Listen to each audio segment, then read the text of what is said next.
More time हम लोग अपनी लैब शुरू करते हैं। तो मैं पहले स्क्रीन शेयर का ऑप्शन जो है वो इनेबल कर दूंगा कि आपके सामने जो है वो स्क्रीन अवेलेबल हो जाए और आप लोग जो है उसको सही तरीके से देख सकें। ठीक है जी, तो इसको मैं ज़रा ऊपर कर दूँ।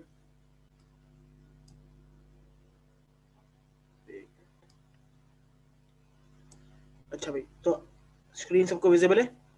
स्क्रीन क्लियरली नज़र आ रही है आप लोगों को? जी, कोई जवाब दे दे ताकि मुझे कंफर्मेशन हो जाए कि स्क्रीन आपको नज़र आ रही है।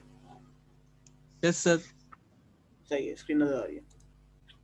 तो आज जो बेसिकली हमें काम करना है लैब नंबर 3 के अंदर, वो ट्रांजिस्टर की डीसी लोड लाइन को एनालाइज करना है। ठीक है, जिस तरीके से अगर आपको याद हो तो प्रीवियस लैब में भी मैंने आपको डीसी लोड लाइन और इससे पहले भी मैं आपको डीसी लोड लाइन के बारे में बहुत सारी बातें जो है वो बता चुका हूँ।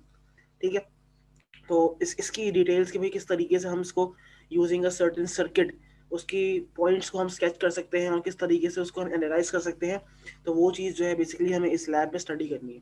लैब स्टार्ट करने से पहले मैं अटेंडेंस की तरफ जा रहा हूँ ताकि जो क्लास में बच्चा आया हुआ है उसकी अटेंडेंस हो जाए और फिर हम अपनी लैब को शुरू करेंगे। एक attendance at the end of the class होगी, एक अभी मैं ले रहा हूँ। ठीक है, अच्छा जी, कहाँ चली गई इनकी attendance? सही है, तो आज हमारी थर्ड लैब है। हारिस खान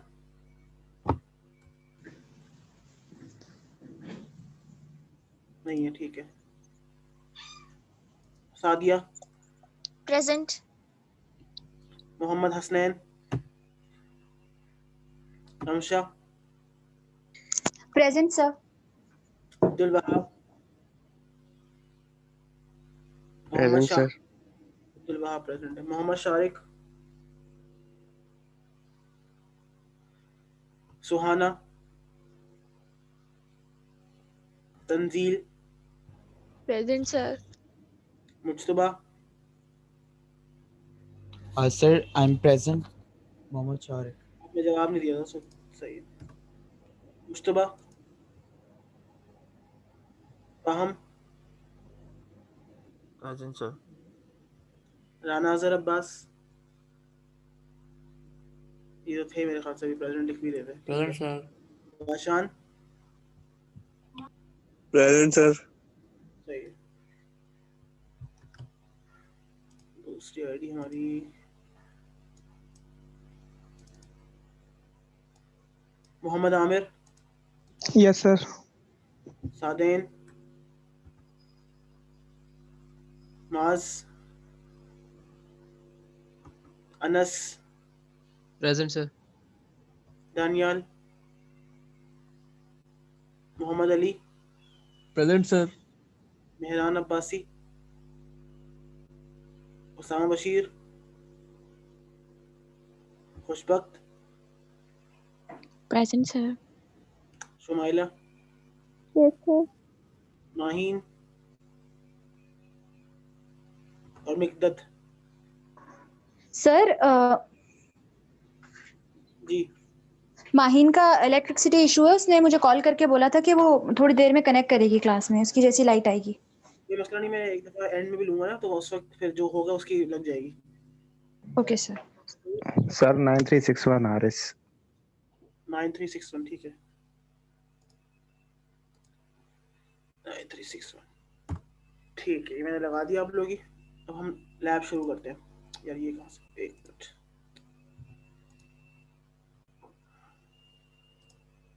अच्छा भाई, एक मिनट रुकिएगा ज़रा।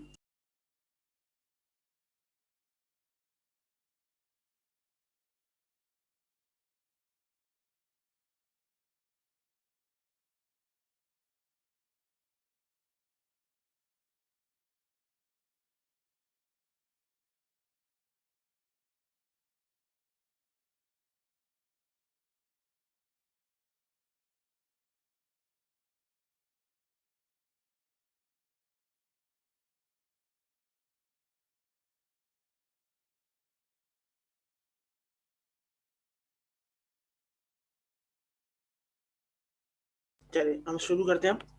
अच्छा, बेसिकली लैब नंबर 3 जो है, लैब नंबर 3 के अंदर मुझे कोई एडिशनल जो है थ्योरी आपको एक्सप्लेन नहीं करनी थी, क्योंकि अगर आपको प्रीवियसली याद हो तो मैं अगर प्रीवियस वाला लेक्चर जो है या प्रीवियस वाली स्लाइड अगर मैं आपके सामने एक दफ़ा वापस खोल लूँ ताकि आप लोगों को जो है वो चीज़ समझने में आसानी हो और ताकि आप लोग रिकॉल कर सकें उसको, क्योंकि मुझे पता है कि काफ़ी ज़ाहिर सी बातें इंसान है उसको चीज़ें जहन से निकल जाती है। तो अगर क्लियर पिक्चर्स आपके सामने होगी तो उसको आप सही तरीके से कर सकते हैं। एक रुकिएगा थोड़ा सा, ये लॉगिन हो जाऊँ मैं, उसके बाद मैं करता हूँ, ठीक है। तो बेसिकली हमें डीसी लोड लाइन की प्लॉटिंग जो है वो आज इस लैब में सीखनी है। किसी भी लाइन को अगर प्लॉट करना होता है तो याद रखो, किसी भी लाइन को प्लॉट करने के लिए यू रिक्वायर ओनली 2 पॉइंट्स, ठीक है। अगर 2 पॉइंट्स हैं, दोनों पॉइंट्स को आपने आपस में ज्वाइन किया तो आपके पास बआसानी जो है वो डीसी लोड लाइन जो है वो आप प्लॉट कर सकते हैं, ठीक है। तो उन 2 पॉइंट्स को किस तरीके से कंप्यूट करना है, इसके अलावा जो ट्रांजिस्टर के अंदर बीटा होता है करंट गेन, वो हम निकालेंगे आज की लैब में यूजिंग द सिमुलेशन। वो किस तरीके से निकलता है, आईसी बराबर है बीटा आई बी, हम आईसी निकालेंगे, आई बी निकालेंगे, बीटा निकालेंगे। तो ये सारी बातें जो है ना बहुत मिली जुली बातें हैं और हम लोग सब कर चुके हैं। तो ये उसका बस एक रिवीजन होगा आज कि भाई किस तरीके से हम ये चीज़ें कर सकते हैं। बाकी प्रीवियस लैब में आई होप के तकरीबन, क्योंकि मुझे काफ़ी बच्चों ने जो है वो जो मैंने आई वी कैरेक्टरिस्टिक्स प्लॉट करने की जो वीडियो अपलोड की थी प्रोटीएस पर, वो काफ़ी लोगों ने देखी और काफ़ी लोगों ने बिल्कुल वैसे ही इसको किया है, तो अच्छी बात है। अच्छा एक मिनट, मैटलैब में से गलती से ओपन हो गया था। ये मैटलैब जब खुल जाता है ना तो ये बहुत तंग करता है, इसको मैं बंद कर दूँ ज़रा। मैटलैब जो एक हैवी सॉफ्टवेयर है, ये इससे गलती से उस पर क्लिक हो गया था मुझे।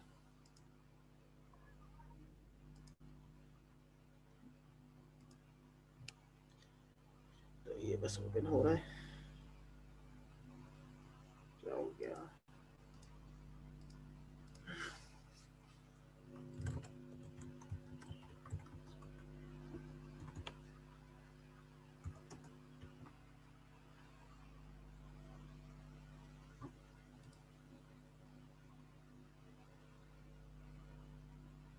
क्या हो रहा है,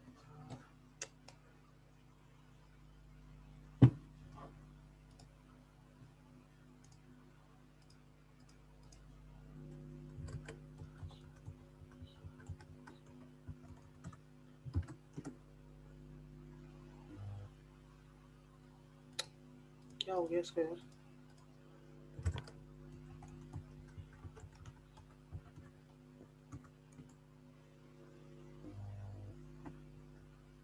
एक मिनट दीजिएगा ज़रा, मुझे कुछ इशू कर रहा है ये एलएमएस।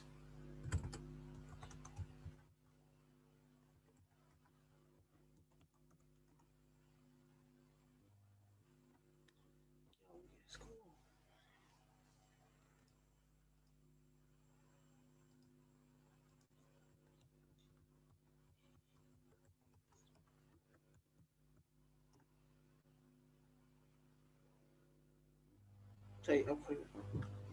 अच्छा माई कोर्सेज में जाके, सॉरी थोड़ा सा हम इसमें डिले हो गया, कोई मसला नहीं है।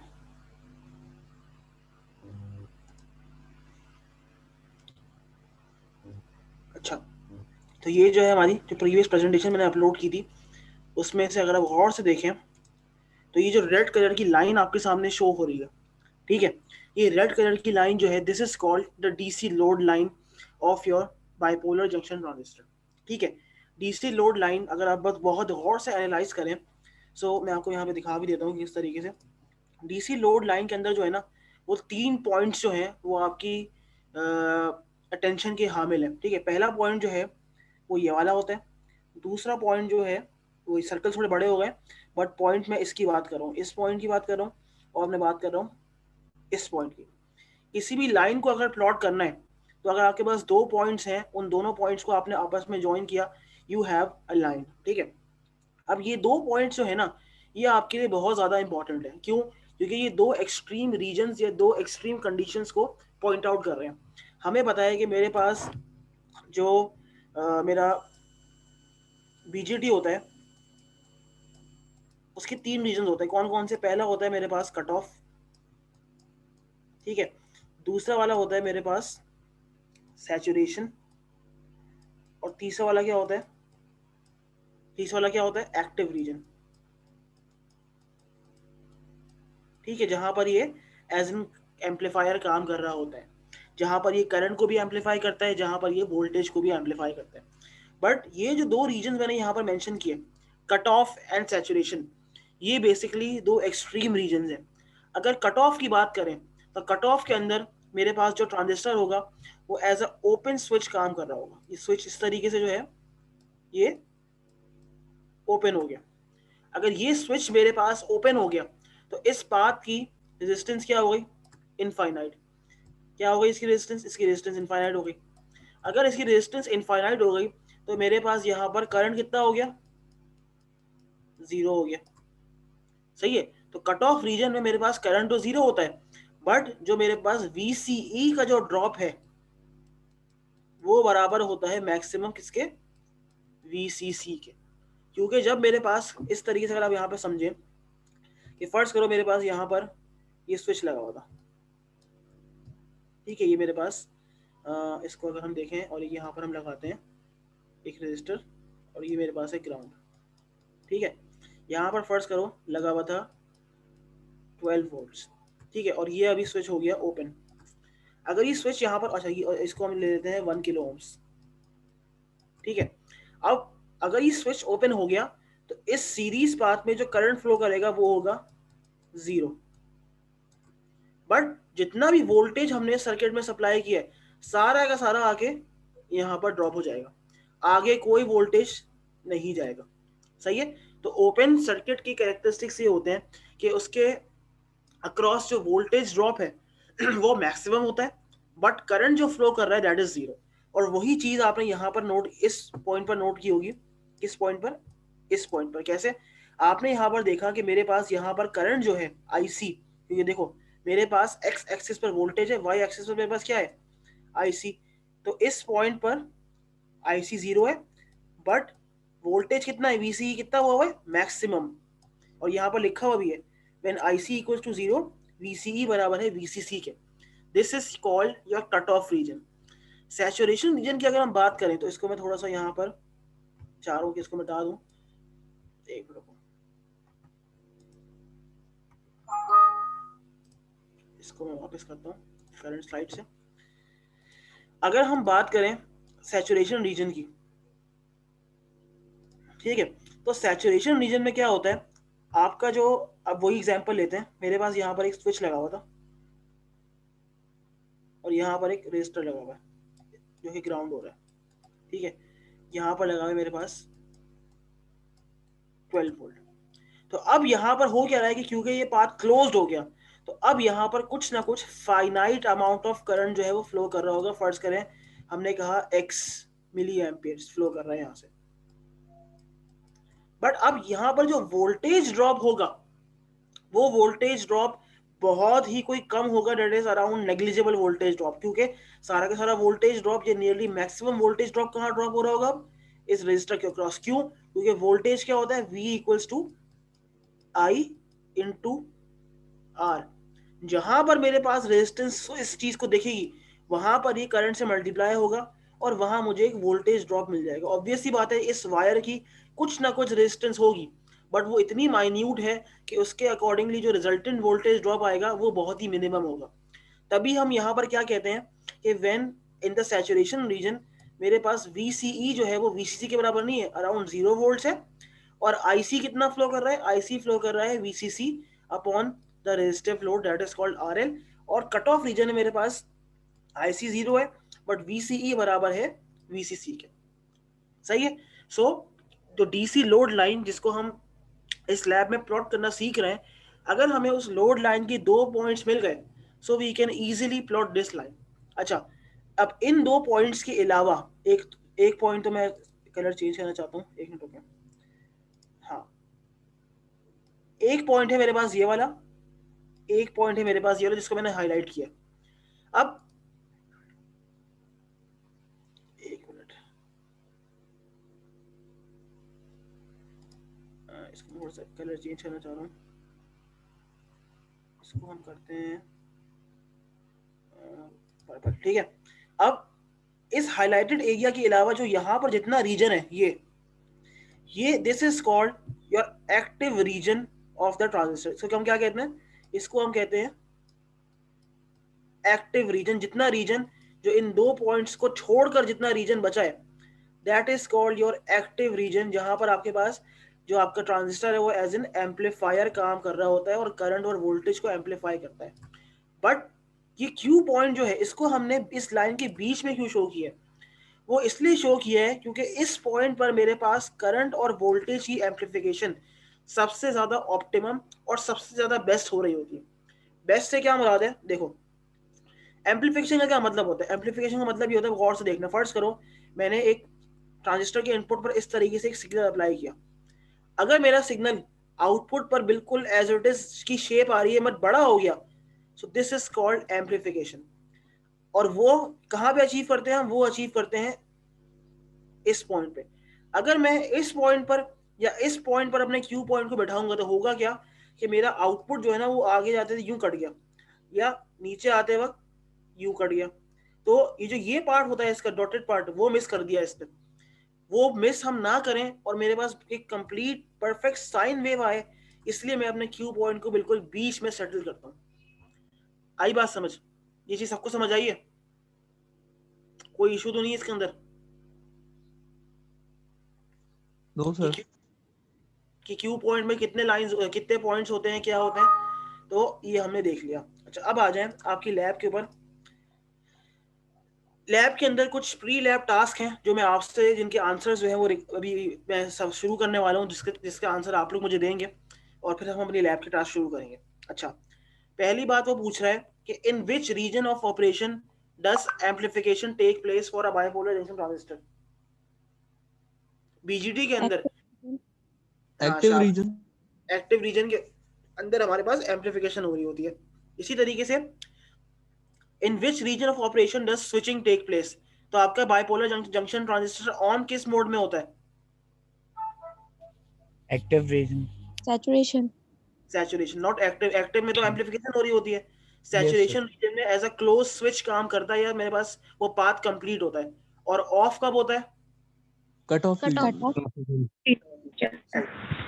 अच्छा, अब आ जाए मॉसफेट पे। In which region of operation does amplification take place? MOSFET की अगर हम बात करें तो एम्प्लीफिकेशन किस Saturation. रीजन में हो रही होती है? सैचुरेशन में। Saturation. शाबाश, शाबाश। In which region of operation does switching take place?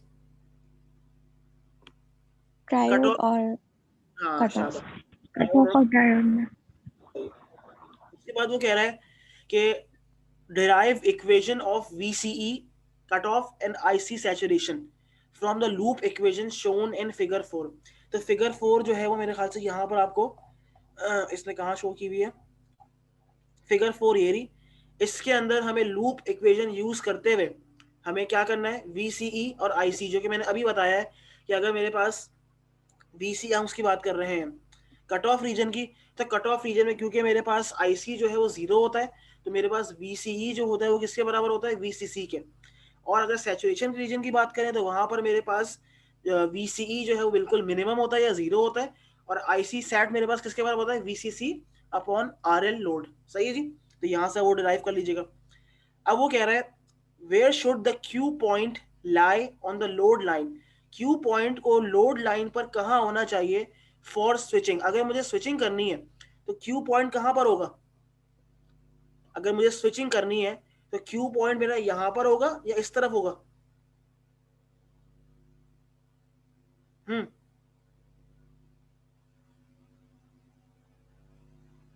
Sir middle में होगा सर। Sir, A सवाल, point पर होगा. हाँ ठीक है, सवाल गौर से पढ़ो। कह रहे हैं where should the Q point lie on the load line for the following conditions? अगर आपको फॉर स्विचिंग यूज करना है एम्पलीफायर, सॉरी, ट्रांजिस्टर को, तो आपका क्यू पॉइंट कहाँ पर होगा? बीच में होगा? Just बीच में saturation तो के सर साथ. एम्प्लीफिकेशन के लिए होगा ना। हाँ बिल्कुल। तो अगर आपको फॉर स्विच यूज करना है तो स्विच का मतलब ये है कि आपका क्यू पॉइंट दोनों या तो किसी भी एक एक्सट्रीम एंड पर बैठा हुआ होगा। अगर क्लोज स्विच की तरह यूज करना है so then you will have to use it in the saturation वाला पार्ट।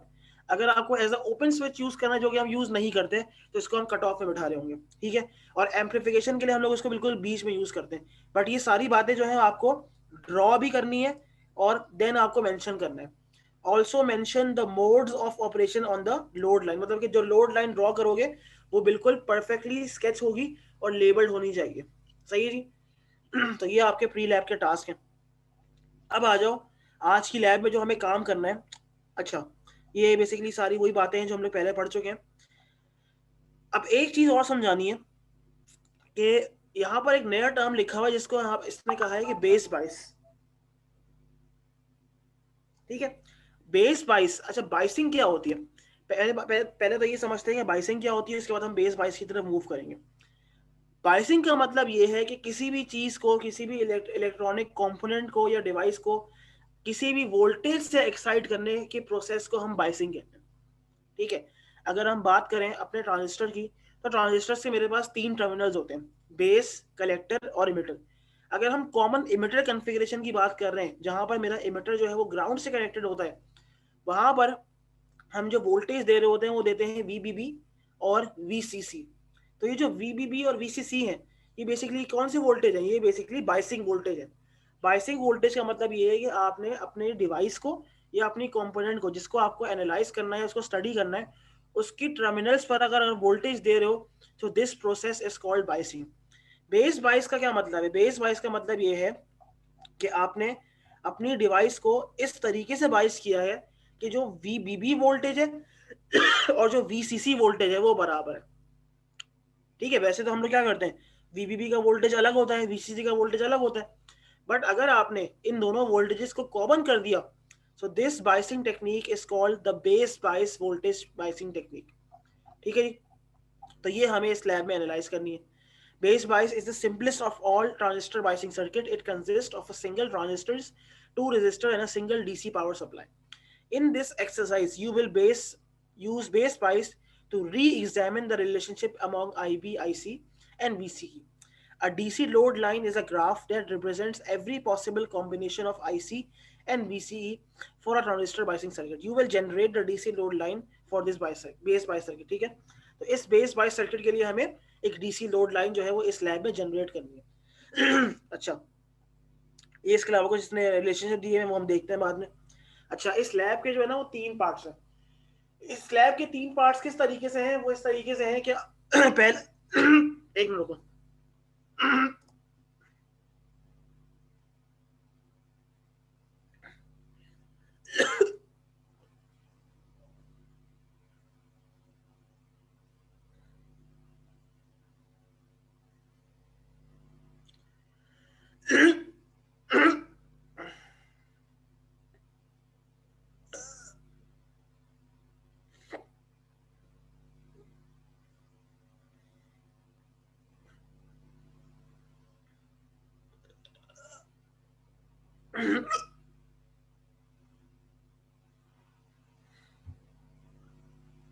जी मैं वापस आ गया हूँ, थोड़ा सा बस इशू हो गया था, ये ठीक हूँ मैं अब। ठीक है, थैंक यू आप लोगों ने पूछा। अच्छा, तो जैसे मैंने आपको बताया कि इस लैब के अंदर जो है वो 3 पार्ट्स हैं। ठीक है, पहला पार्ट जो है वो बाइपोलर जंक्शन ट्रांजिस्टर की टेस्टिंग है। अच्छा, बीजीडी की टेस्टिंग जो है वो मुझे याद पड़ा है, मैंने जब आपको फंडामेंटल ऑफ इलेक्ट्रॉनिक्स की लैब करवाई थी, एफई की लैब करवाई थी, तो उस वक्त भी जो है वो हम लोगों ने इस चीज़ को देखा था कि अगर मेरे पास लैब में एक ट्रांजिस्टर मौजूद है और मुझे वो टेस्ट करना है कि वो किस तरीके से वो आगे या तो वो काम कर रहा है या नहीं काम कर रहा, सो यूजिंग अ मल्टीमीटर मैं किस तरीके से जो है बाइपोलर जंक्शन ट्रांजिस्टर की टेस्टिंग कर सकता हूँ, ये मैंने इस चीज़ को एनालाइज किया हुआ है। सही है, बट अब वही चीज़ सॉफ्टवेयर में करना, वो किस तरीके से करना, तो सॉफ्टवेयर में क्योंकि आपको पता है कि कोई चीज़ ऐसी फॉल्टी होती नहीं है, मतलब फॉल्टीनेस का जो जिक्र है या जो फॉल्टीनेस का कॉन्सेप्ट है वो तो रियल लाइफ में आता है ना। मतलब अगर मैं कोई रियल लाइफ में कोई चीज़ काम कर रहा हूँ या कोई सर्किट यूज़ कर रहा हूँ या कोई कंपोनेंट सर्किट डिज़ाइन कर रहा हूँ या कोई कंपोनेंट यूज़ कर रहा हूँ, तो ये तो उस वक्त आ रही होती है जो वो आपके पास जो जो मसले मसाइल है। ठीक है, बट अगर मैं इसी चीज़ को सॉफ्टवेयर में कर रहा हूँ, so how can I verify it, ये थोड़ा सा मेरे लिए मुश्किल होता है। सही है, तो पार्ट 1 जो है, जो बीजीडी टेस्टिंग वाला पार्ट है, उसको अभी हम रहने देंगे क्योंकि this is a purely hardware oriented task. ठीक है, तो पार्ट नंबर 1 को छोड़ दें। पार्ट नंबर 1 जो है, जब यूनिवर्सिटी हम ओपन होगी तो उस वक्त मैं आपको ये चीज़ टेस्टिंग किस तरीके से करनी है वो करके बता दूंगा। बेसिकली होता क्या है वो समझ लेते हैं। बाइपोलर जंक्शन ट्रांजिस्टर जो है ये 2 डायोड से मिलके बनता है। सही है, या 2 पीएन जंक्शन से मिलके बनता है, या तो एनपीएन होगा या मेरे पास पीएनपी होगा। दो जंक्शंस का जो वोल्टेज ड्रॉप है दैट इज 0.7 के आसपास हो रहा होता है, 0.68 या 0.7। तो होता क्या है कि हम चेक किस तरीके से करते हैं कि मेरा ट्रांजिस्टर जो है वो परफेक्टली सही काम कर रहा है। हम लोग अपने मल्टीमीटर को डायोड मोड पे रखते हैं और वहां से उसके वोल्टेज चेक कर लेते हैं।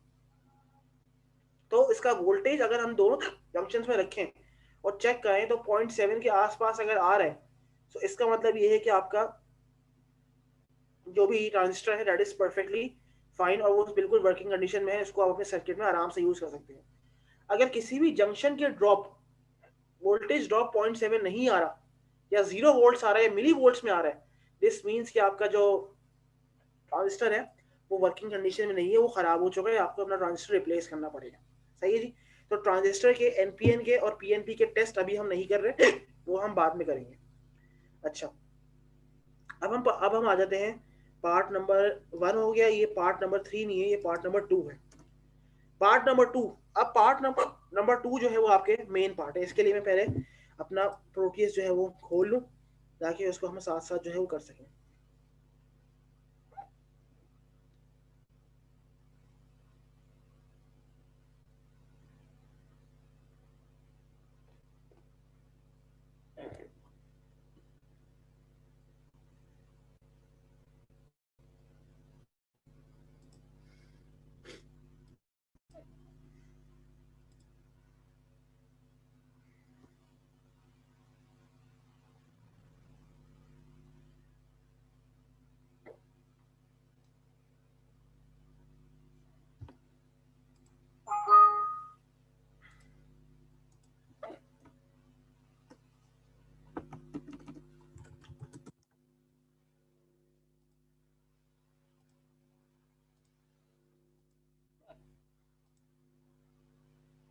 ठीक है, ये प्रोटीज जो है मैंने इसकी विंडो ओपन कर ली है।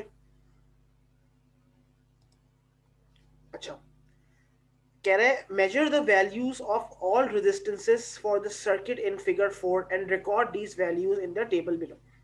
अब हमें इसने ये बात बता दी कि आपने बेस वाइज सर्किट पे काम करना है जो बेसिकली इस फिगर में दिया हुआ। तो पहला काम हम ये करते हैं कि इसको हम यूज करते हुए यही चीज हम अपने प्रोटीज पर ड्रॉ कर लेते हैं। ठीक है, इसको हम शुरू करते हैं।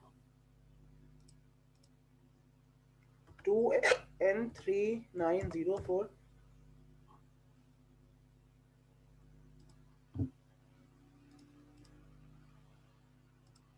ठीक है जी।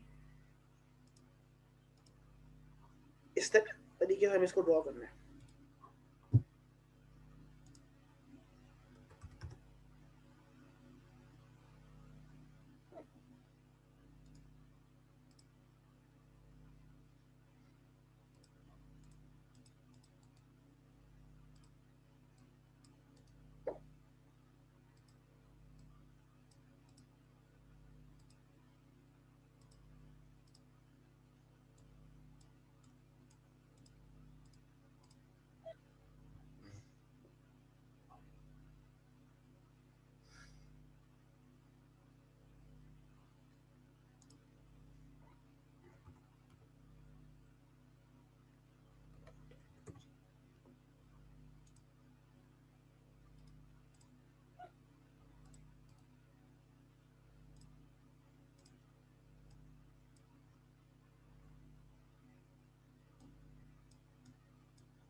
अच्छा ये हमने इसको इंस्टॉल कर लिया।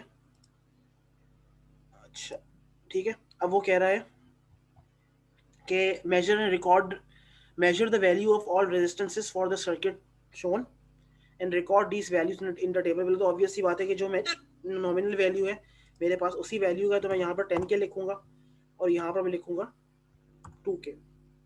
कह रहे हैं adjust RB1 until you get a reading of 2 milliampere in the collector circuit। अब हमें RB1 क्या चीज़ है, इसको हमें इतना वेरी करना है कि मेरे पास यहाँ जो करंट फ्लो कर रहा है वो 2 मिली एम्पियर हो जाए। तो मैंने कहा ठीक है, अब मैं इसको शुरू करता हूँ काम। तो फिर मैंने यहाँ पे क्या किया,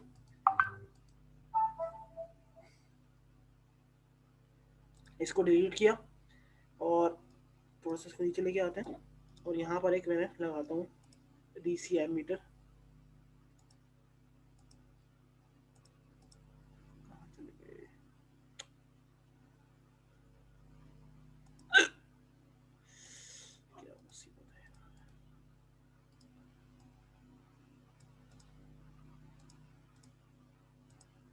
ठीक है, ये मैंने लगा दिया। इसकी रेंज में चेंज कर देता हूँ, मिली एम्पियर्स कर देता हूँ।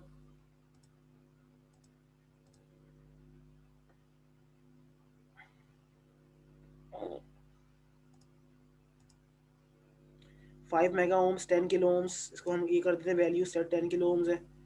ये मेरे पास 2 किलो ओम्स है और ये मेरे पास 5 मेगा ओम्स है।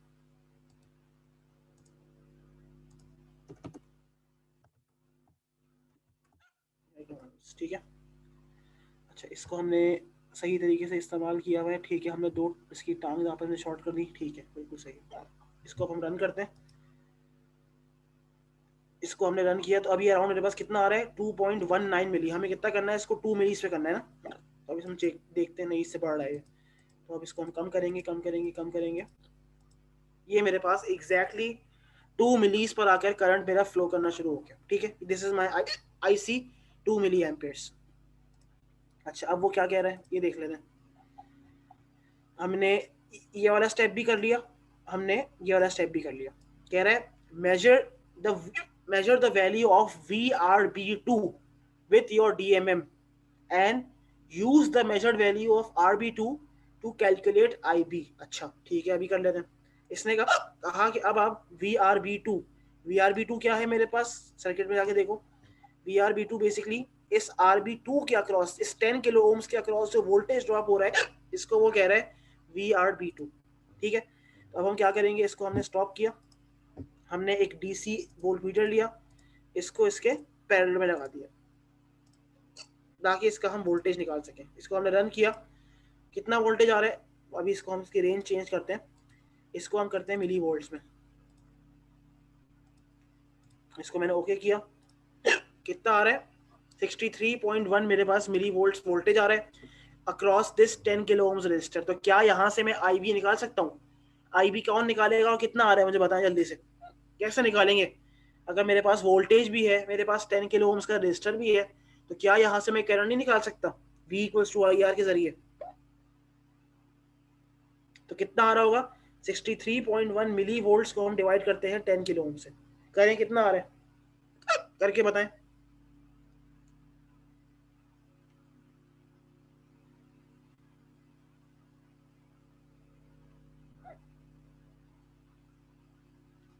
Six point three one milli. 6.31 मिली करें, हाँ 6.3 माइक्रो आना चाहिए। तो ये मेरे पास IB, हाँ माइक्रो।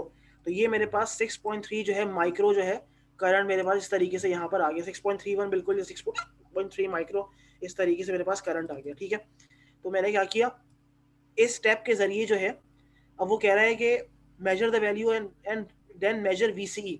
अच्छा साथ में आपको VCE भी मेजर करना है and record both these values on table 2। Table 2 क्या कह रहा है, टेबल 2 मेरे पास ये वाली चीज है। इसको हमने यहाँ पर एक मिनट को,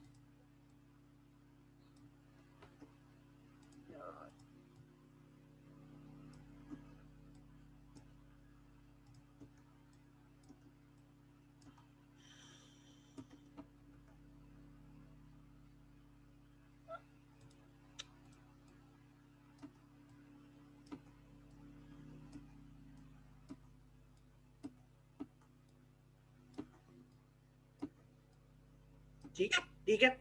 अच्छा, जब मेरे पास IC 2 मिली एम्पियर है तो करंट IB कितना आ रहा है? 6.3 माइक्रो एम्पियर्स। ठीक है। अच्छा, VCE मेरे पास कितना आ रहा है? VCE हम लोग अभी निकाल लेते हैं इससे। VC क्या है? VC बेसिकली कलेक्टर और इमिटर के दरमियान का वोल्टेज ड्रॉप है। तो मैंने क्या किया, इसको स्टॉप किया, एक और DC वोल्ट मीटर लिया, इसको यहाँ लगाया, ये मेरे पास कलेक्टर है इसका, ये मेरे पास इसका इमिटर है। कितना आ रहा है VCE मेरे पास? अराउंड 16 वोल्ट्स आ रहा है। तो मैंने यहाँ पर इसको लिख दिया 16 वोल्ट्स। ठीक है। अच्छा, HFE क्या होता है? What is HFE? HFE beta basically, हाँ, बीटा का दूसरा नाम है। किसका नाम है दूसरा? बीटा का। तो बीटा कैसे निकालेंगे? अगर मुझे इस रो के लिए बीटा निकालना है, so how will I calculate beta?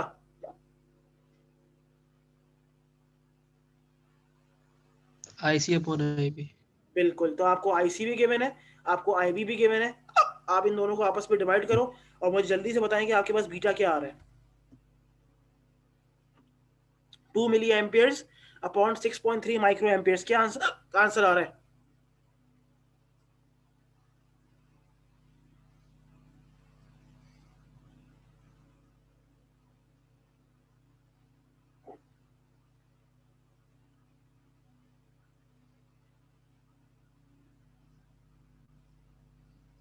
जी, क्या आंसर आ रहा है? 2 milli amperes upon 6.3 micro amperes, what is the answer? 317। 317। जी सर। ठीक है। अच्छा, अब हम क्या कह रहे हैं? अब वो इसने कहा कि रिपीट स्टेप नंबर 13 14 नहीं है, ये गलती से लिख दिया है, ये स्टेप नंबर 3 और 4 कहना चाह रहा है आपसे बेसिकली। ठीक है, तो इसको जरा देख लेना। अब वो कह रहा है कि आपको IC जो है वो 4 मिली एम्पियर्स के लिए करना है, 6 मिली एम्पियर्स के लिए करना है और 8 मिली एम्पियर्स के लिए करना है। अच्छा, किसी का 333 भी आ रहा है, तो आप लोग चेक कर लीजिएगा, मुझे बता दीजिएगा। अब वो कह रहा है कि अब आपको IC 4 मिली एम्पियर्स करनी है। तो मैंने क्या किया, मैं यहाँ पर गया, इसको मैंने क्या किया, IC 4 मिली एम्पियर्स के लिए इसको मैंने इंक्रीज किया। ठीक है, ये 4 मिली एम्पियर्स पे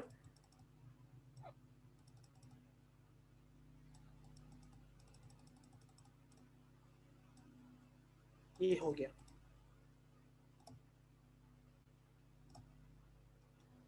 ठीक है, तकरीबन हम इसको 3.94 मिली एम्पियर या 4 मिली एम्पियर के आसपास इसको हमने ले लिया। ठीक है। अब वो कह रहा है कि अब देखो अब क्या करना है हमें। अब वापस आपको क्या रहा है, क्या ये निकालो। अब यहाँ पर कितना हमारे पास IC कितना हो गया? 4 मिली एम्पियर्स। IB कितना आ रहा है? IB कैसे निकालेंगे? V equals to IR, 137 milli volts upon 10 kilo ohms. कितना आएगा? अराउंड 137 माइक्रो आ रहा होगा मेरे ख्याल से। इसको चेक कर लीजिएगा, ये तो बता दें मुझे, ताकि मैं, या कितना आ रहा है? ये 13.7 माइक्रो आ रहा होगा। 137 milli volts upon 10 kilo ohms. कितना IB आ रहा है?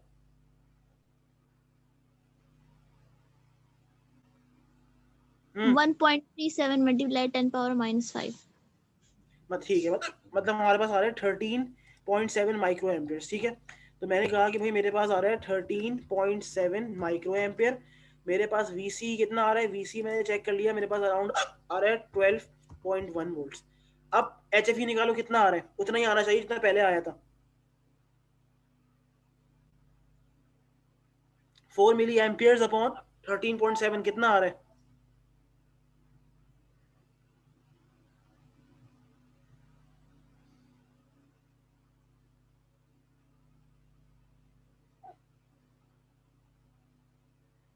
टू 291। ठीक है, 0.9। सही है, अराउंड 292 आ रहा है। तो तकरीबन ये वैल्यूज आसपास ही आ रही हैं। ठीक है। अब हम करते हैं 6 मिली एम्पियर्स के लिए। तो इसको मैंने और बढ़ाना शुरू किया।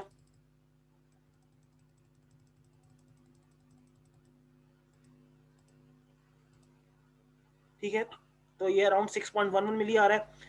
अच्छा, मैं चाह रहा हूँ कि इसके वोल्टेज को जो है अभी कितना आ रहा है? 238 मिली वोल्ट्स। तो अब मेरे पास कितना करंट आ रहा होगा? अब मेरे पास आ रहा होगा 23.8 माइक्रो एम्पियर्स। तो मैंने यहाँ पर नोट कर लिया कितना आ रहा है, 23.8 माइक्रो एम्पियर्स। वोल्टेज ड्रॉप कितना आ रहा है? वोल्टेज ड्रॉप मेरे पास आ रहा है 7.78 या 7.8 वोल्ट्स। यहाँ से भी आप जो है अपना HFE निकाल लेंगे। देन आपने वही काम करना है 8 मिली एम्पियर्स के लिए। ठीक है, अब इसको 8 मिली एम्पियर करते हैं। ठीक है, 8 मिली एम्पेयर हो गया। कितना आ रहा है मेरे पास? 34.4 मिली वोल्ट्स। 34.4 का मतलब है कि ये मेरे पास आ रहा होगा 34.4 माइक्रो एम्पेयर्स। ठीक है, वोल्टेज ड्रॉप वीसी कितना आ रहा है? ये आ रहा है 4.10। 4.10। तो यहाँ से आप जो है इस तरीके से एच निकाल लेंगे। एच या बीटा की वैल्यूज आस पास आ रही हैं, करीब करीब आ रही हैं। इसका क्या मतलब है, ये बता सकते हैं कि एच जो है मेरे पास, ये जो बीटा है, ये आस पास क्यों आ रहा है? और अगर आस पास आ रहा है तो क्या ये सही है या गलत है?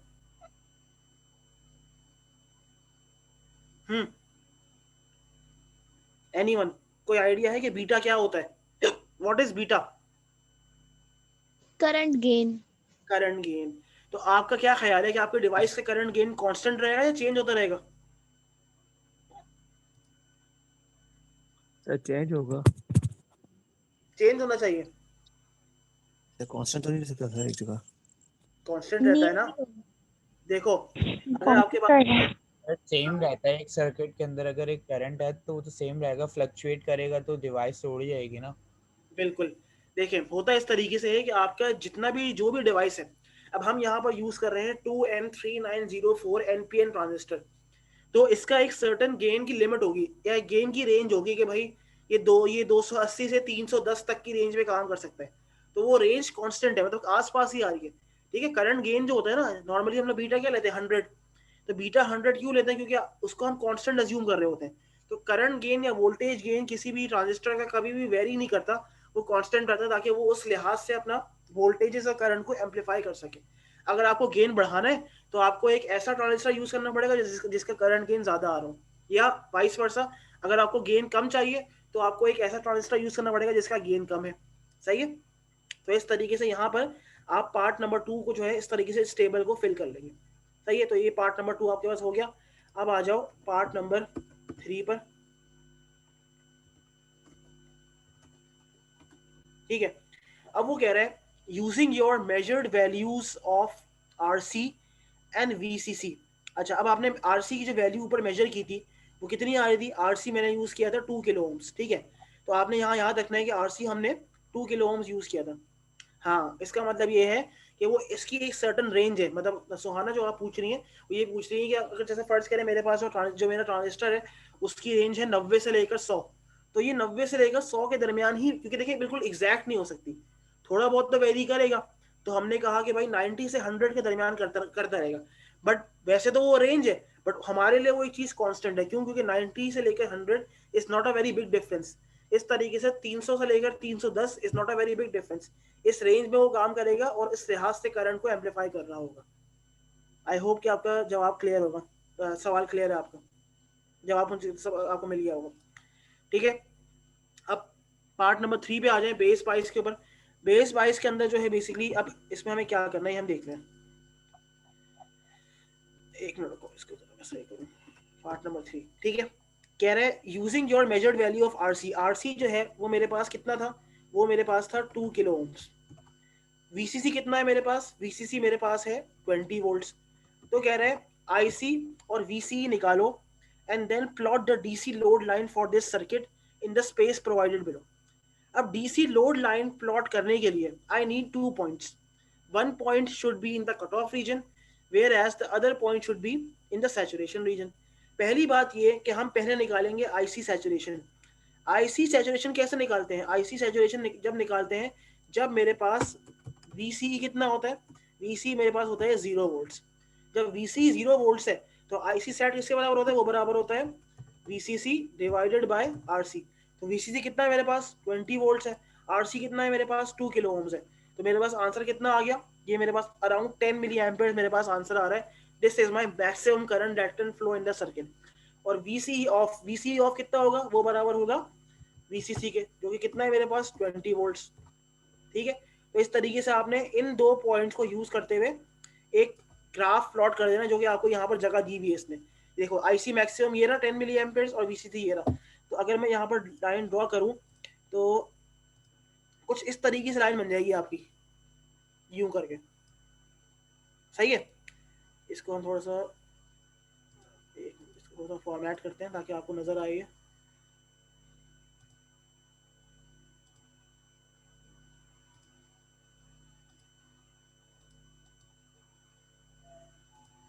इसको मैं थोड़ा सा हम चाह रहे हैं थोड़ा थिक हो जाएगी शेप आउटलाइन, ठीक है। तो ये बेसिकली आपने उन 2 पॉइंट्स को यूज किया। वो 2 पॉइंट्स कौन से हैं?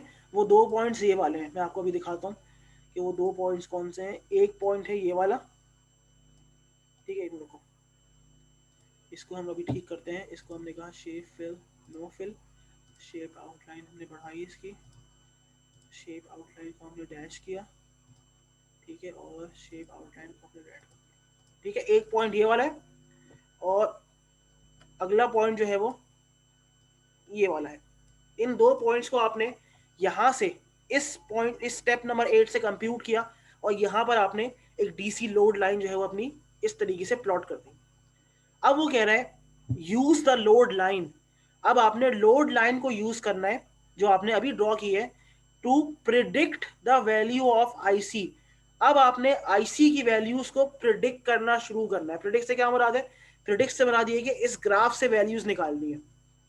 For VCE value of 2 volts, 8 volts and 16 volts. ये एनोटेट कौन कर रहा है? दानियाल सिद्दीकी। एनोटेट मत करें, आपको मैं क्लास से निकाल दूंगा। आपका नाम आ चुका है, अब आपने एनोटेट किया तो मैं आपको क्लास से निकाल। इसको फोन हटाओ यहाँ से, इसको रिमूव करें। सॉरी सर, वो गलती से हो गया, हटा रहा हूँ। नहीं, गलती से नहीं हुआ, आप इसको रिमूव करें फौरन। ये मत समझेंगे आप मुझे नाम नजर नहीं आएंगे, मुझे सब नजर आ रहा है कौन क्या करता है यहाँ पे। Step number 9, use the load. Remove हो गया जी, रिमूव हो गया। अब मत कीजिएगा। Use the load line in figure 5 to predict the value of IC.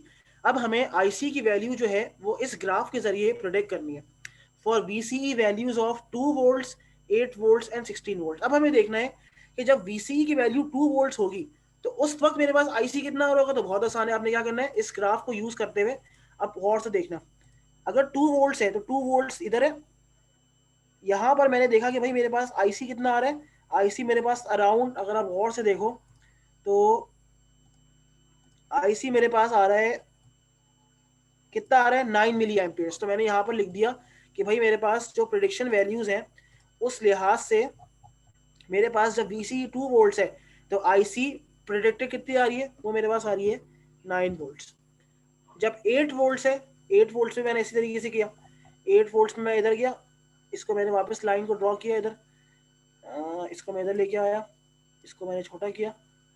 Around मेरे पास कितना आ रहा है, 6 मिली एम्पियर से थोड़ा सा बड़ा है।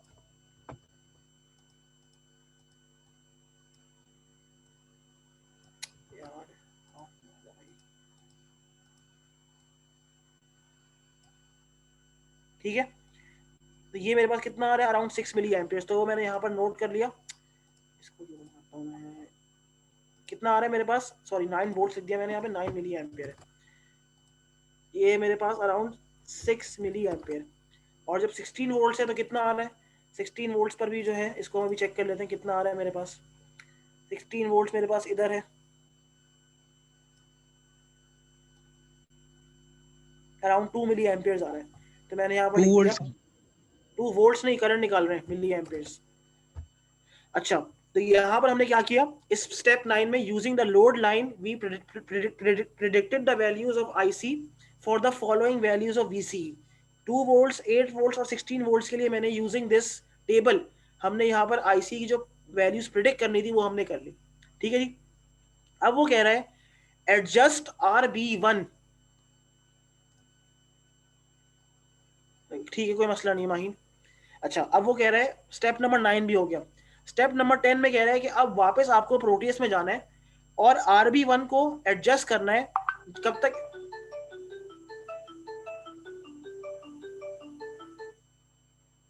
जी, तो हमें क्या करना है, वापस प्रोटियस में जाना है और RB1 को कब तक एडजस्ट करना है, जब तक मेरे पास VCE जो है वो 2 वोल्ट्स ना हो जाए।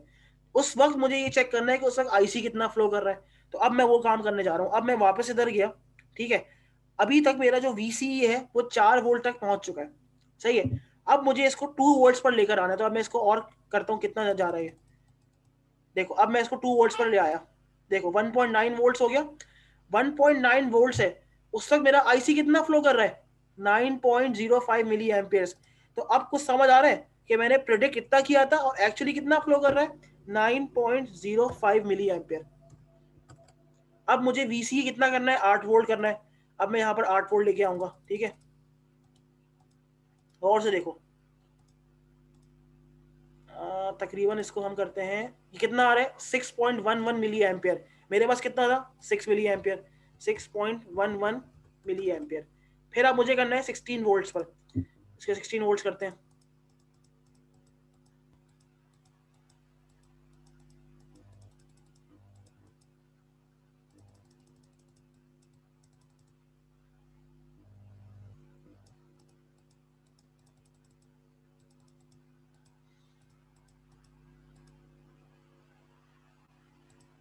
ठीक है, 16 मिली वोल्ट, 16 वोल्ट्स पे कितना exact 2 milli amperes current flow कर रहा है, जो हमने बिल्कुल यहाँ से 2 मिली एम्पियर ही निकाला था।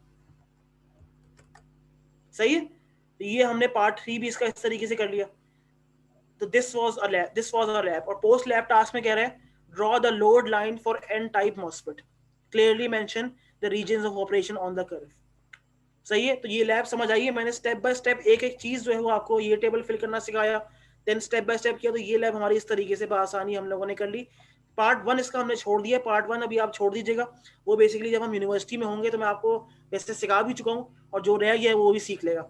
अब कोई सवाल अगर है इसके अंदर, आज की लैब के अंदर, आज की लैब बहुत ही सिंपल सी लैब थी, सिर्फ DC लोड लाइन की प्लॉटिंग हमने सीखी है वो किस तरीके से करनी है, बाकी इसमें और कोई चीज नहीं है। अगर कोई और सवाल है आपका तो पूछ लें, वरना फिर हम लैब वरना अटेंडेंस लेके फिर लैब खत्म करते हैं।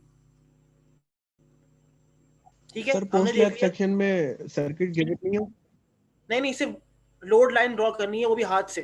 क्या लिखा है, draw the load line for N type MOSFET clearly mentioning the region of operation. Google करना आ जाएगा आपके पास। पोस्ट लैब कुछ भी नहीं है, पोस्ट लैब बहुत ही आसान है। एन टाइप मॉसफेट के लिए DC लोड लाइन ड्रॉ करनी है, वो बस वो भी गूगल से सर्च करके मिल जाएगी आपको आसानी। वो स्केच करनी है सर, सिर्फ स्केच करनी है हाथ से, और clearly mention the regions of operation. ठीक है सर। ठीक है, बाकी ये लैब हमने देख ली कि भाई अगर जो वैल्यूज मैंने अपनी IC की प्रोडिक्ट की वही वैल्यूज मेरे पास मेरा प्रोटियस भी दे रहा है। 9 milli amperes 9.05 milli ampere, 6 milli ampere 6.11, 2 milli amperes and around 2, तो ये बिल्कुल बराबर आ रहा है। सही है, कोई मसला तो नहीं है इसके अंदर। ये टेबल भी आसानी फिल कर लेंगे, बस प्रोटियस पे काम करना आना चाहिए। प्रोटियस पर किस तरीके से हमने पोटेंशियोमीटर यूज किया, किस तरीके से ये वाली चीज यूज की, ये करना है। अच्छा एक मिनट रुकिएगा जरा, एक कॉल आ रही है।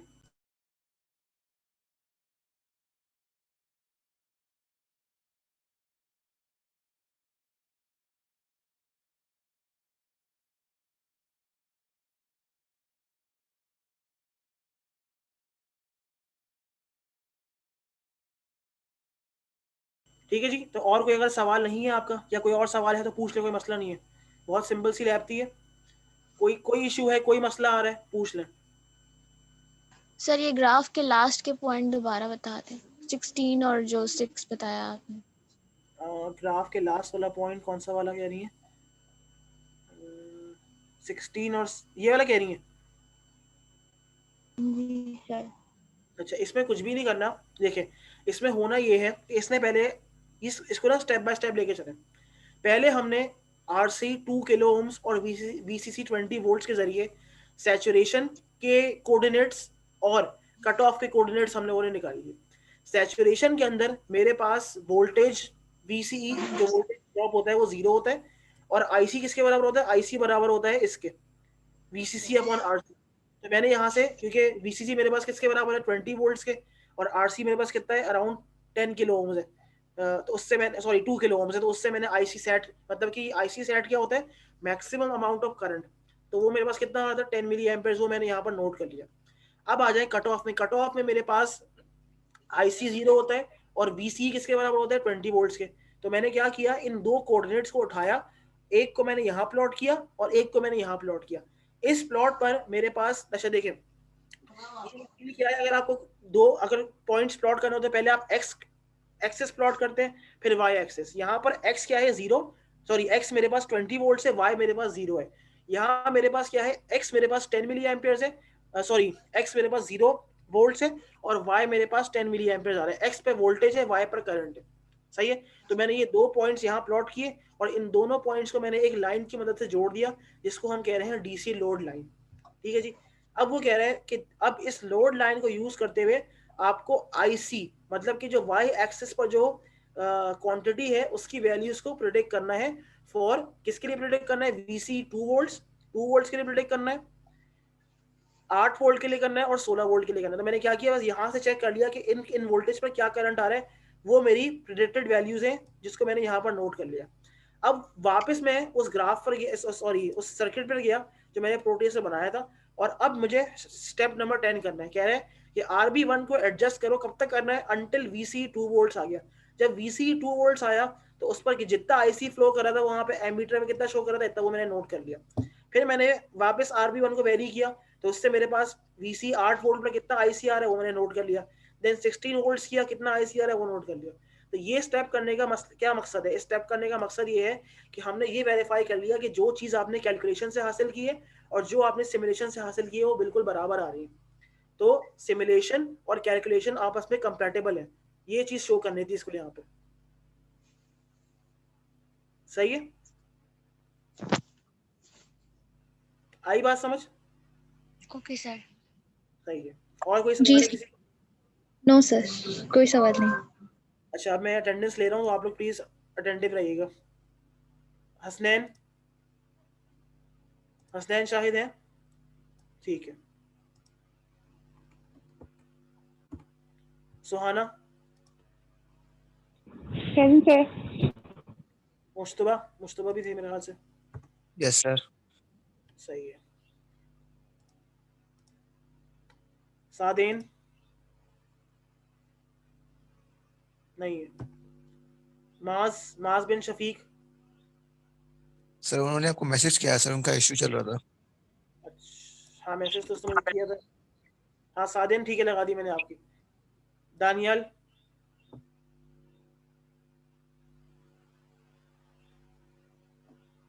Present sir. मैं अपना मेहरान?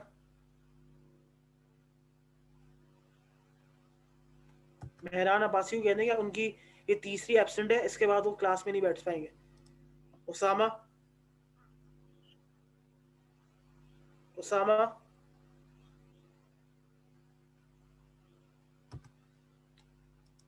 माहीन? Present sir. मिकदद?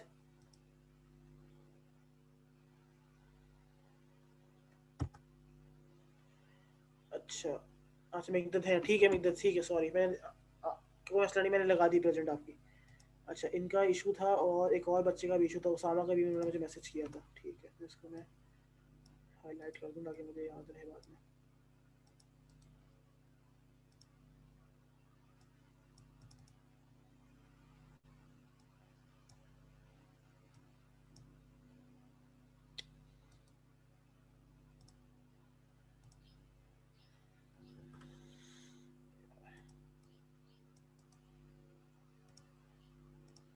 ठीक है, आप लोग जा सकते हैं, कोई मसला नहीं, कोई अगर सवाल नहीं जा सकते हैं। सर मेरी लग गई।